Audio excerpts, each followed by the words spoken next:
ज्ञानाचा मार्ग सांगू शकता, अशा प्रकारची व्याख्या आहे. बर, तू आत्तापर्यंत दत्त संप्रदायावर लिहिलंयस, रामांबद्दल लिहिलेलं आहेस, तर म्हणजे तुला ते स्फुरतं कसं, आणि तू त्यातून कशा पद्धतीने तुझी ती जी काही व्यक्त होण्याची भाषा असते तर ती प्राकृत मराठी असते, आत्ता आपण जी बोली भाषा बोलतो त्या भाषेत असतं, की समोरच्याला समजेल अशा कुठल्या माध्यमातून तू व्यक्त होत असतोस? नाही, म्हणजे कसं असतं माहिती आहे का, जेव्हा मी योगिक अवस्थेमध्ये जातो किंवा मी जेव्हा समाधी अवस्थेमध्ये जातो, थोडक्यात समाधी अवस्था म्हणजे अशी अवस्था की ज्या अवस्थेमध्ये माणसाला ध्यानाची फक्त ईश्वरच मी आहे किंवा मी ईश्वराशी एकनिष्ठ आहे, अशी व्याख्या जेव्हा मनुष्याला प्राप्त होते त्या अवस्थेला आपण समाधी म्हणू शकतो.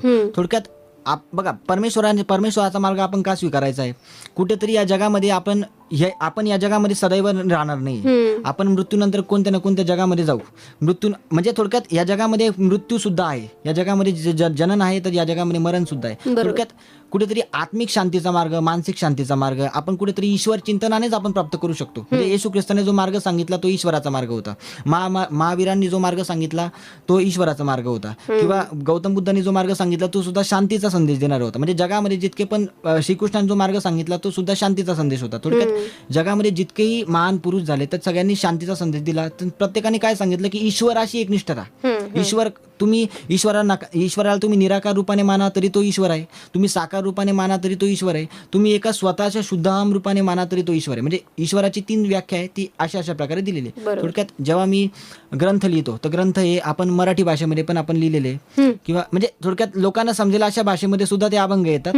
आणि काही अभंग हे गुप्त ज्ञान दत्ताश्री भाषेमध्ये येतात. म्हणजे गुप्त भाषेमध्ये, म्हणजे तुम्ही जर एकदा कधी आले काव्यविश्व सदनामध्ये तर तुम्हाला सर्व दिसेल की गुप्त ज्ञान दत्ताश्री भाषा अशी आहे की जी भाषा या जगामध्ये कुठेच नाही. म्हणजे गुप्त म्हणजे अनेक आपल्याकडे इतिहासकार सुद्धा येऊन गेले किंवा अनेक आपल्याकडे पत्रकार सुद्धा येऊन गेले आणि प्रत्येकाने त्या भाषेचा सुद्धा अभ्यास केलेला आहे. ती भाषा आहे जगामध्ये एक वेगळी भाषा आहे. गुप्तज्ञान दत्ताश्री भाषा ही योगिक भाषा आहे.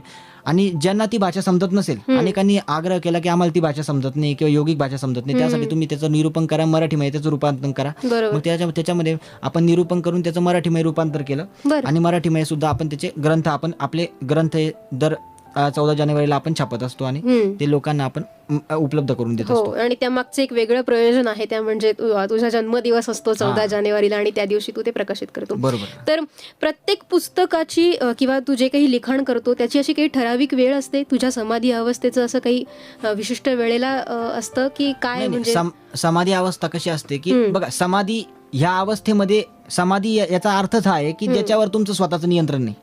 समाधी कधी येऊ शकते, म्हणजे अक्षरशः रात्री 12 वाजता सुद्धा समाधी लागू शकते, रात्री 3 वाजता. बघा संतांना भक्ती करण्याचा केव्हाही अधिकार आहे. संत कधीही भक्ती करू शकता. असं नाही की भक्ती करण्याची एक विशिष्ट वेळ असते. 5 वाजता तुम्ही भक्ती करू शकता, संध्याकाळी 7 वाजता तुम्ही भक्ती करू शकता. नाही, माझं जे जीवन आहे ते योगिक जीवन आहे आणि मी जीवन कसं जगतो, योगिक. म्हणजे सामान्य माणूस जसं जीवन जगतो तसं मी जीवन जगत नाही. मी जे जीवन जगतो ते योगिक जीवन जगतो. म्हणजे काय सांगायचं तात्पर्य असं की मी कधी भक्ती करतो, मी कधी उपासना करतो, मी कधी आचरण करतो, मी कधी समाधीच्या अवस्थेमध्ये जातो. समाधी म्हणजे याचा अर्थ असा की समाधी सम अधिका आधी म्हणजे समाधी, म्हणजे ज्या अवस्थेमध्ये माणूस हा फक्त समतेने युक्त आहे, ज्या अवस्थेमध्ये माणसाला कोणतीही भेदभावाची जाणीव नाही की हा पुरुष आहे हा स्त्री आहे अशी जाणीव नाही, किंवा हा उच्च आहे हा नीच आहे अशी जाणीव नाही. म्हणजे एकंदरीत ज्या भावनेमध्ये माणसाला समतेचा विचार जास्त रुजला त्याची व्याख्या म्हणजे समाधी. थोडक्यात सांगायचं तात्पर्य असं की मग ही समाधीची अवस्था आपण कधी साध्य करू शकतो. थोडक्यात प्रत्येक अवस्थेचं एक मर्म आहे आणि प्रत्येक अवस्थेचा एक उद्देश आहे आणि प्रत्येक अवस्थेचा उद्देश एक पुस्तक रूपाने बाहेर येत असतं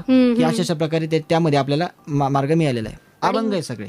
अच्छा, अभंगाच्या स्वरूपात सगळी रचना आहे. आणि ज्यावेळेला तुझ्याकडे 10वी-12वीची मुलं सुद्धा सल्ला घेण्यासाठी येतात आणि त्यावेळेला तू त्यांना जे मार्गदर्शन करतो, MPSCचे पण येतात, तर त्यावेळेला ते सगळं मार्गदर्शन अगदी अचूक निघतं का? परीक्षेला आलेला प्रश्न तोच असतो जो तू आधी सांगितलेला असतोस, तर ह्या मागचं काय नेमकं कारण आहे किंवा तुला ते कसं ज्ञात होतं? नाही, कसं आहे माहितीये का की बघा, आजचे विद्यार्थी हे नीट अभ्यास करत नाही.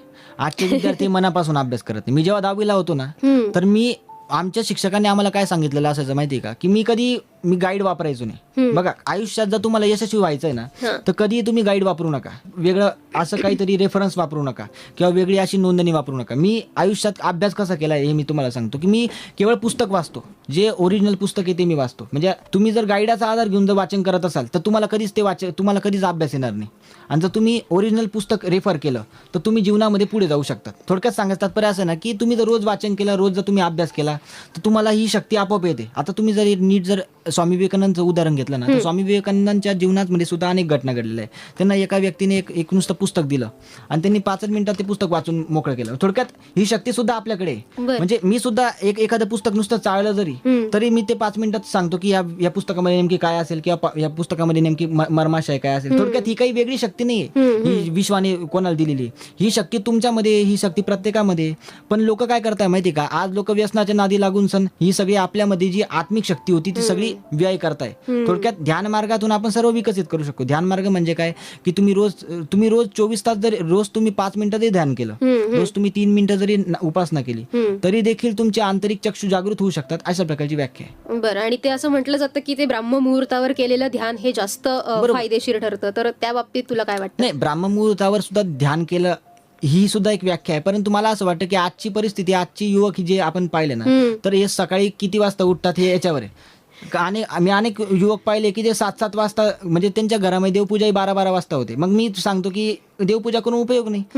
तुमची जी देवपूजा आहे किंवा तुमची जी विधी आहे ती विधीच्या वेळेला झाली तर हे योग्य आहे. बरोबर. तुम्ही जर विधी वगळता जर तुम्ही केव्हाही देवपूजा करत असाल, केव्हाही उपासना करत असाल, केव्हाही नामस्मरण करत असाल किंवा केव्हाही तुम्ही अभ्यास करत असाल तर ते काही उपयोगाचे नाही. आणि आजचे विद्यार्थी जर आपण पाहिले ना, तर आजचे विद्यार्थी अभ्यास केव्हा करतात? परीक्षा आल्यावरच अभ्यास करतात. खरं तर अभ्यास हा, आणि कसं असतं माहिती का, तुम्ही शालेय पुस्तकांव्यतिरिक्त सुद्धा तुमचा अभ्यास असला पाहिजे. म्हणजे शालेय मी जेव्हा शाळेत होतो तर शालेय पुस्तक सुद्धा मी वाचन करायचो आणि याच्या व्यतिरिक्त सुद्धा मी दुसरे पुस्तकं सुद्धा रेफर करायचो, जे माझ्या सिलेबसमध्ये नाही ते सुद्धा मी वाचन करायचो. थोडक्यात सांगायचं तात्पर्य असं ना की विद्यार्थी हा पूर्णतः जागृत असला पाहिजे. विद्यार्थ्याला बघा कसं असतं माहिती का, तुम्हाला जगायचं आहे तर केवळ स्वतःसाठी जगू नका, तर आपल्याला भविष्यासाठी काहीतरी द्यायचंय, भविष्याला समाजाला आपल्याला काहीतरी द्यायचंय. या दृष्टिकोनातून आपण जगलो, उद्याची परिस्थिती काय राहील याचा विचार नका करू, तर भविष्यामध्ये एक वर्षानंतरची परिस्थिती काय राहील याचा विचार जर करून जर आजच्या विद्यार्थ्यांनी जर आजच अभ्यास सुरू केला तर येणारा काळ खऱ्या अर्थाने प्रगल्भ राहील. बरं, नक्कीच. तू कोणाला आदर्श मानतोस